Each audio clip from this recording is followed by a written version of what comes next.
dạ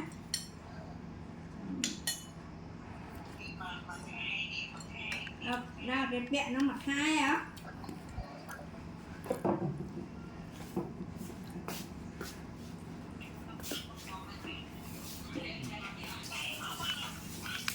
dạ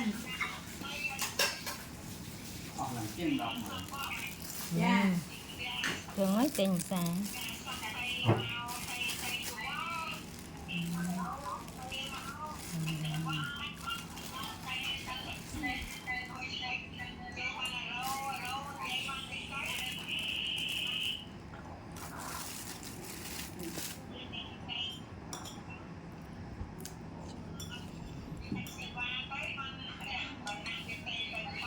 dạ nhâm đây hạt ra nó hồi tầm màu đào mấy nhân đai nó nghe đào mấy hạt ra mà mau chiến chạy mà mau thế mà mau leo tí cua chia tay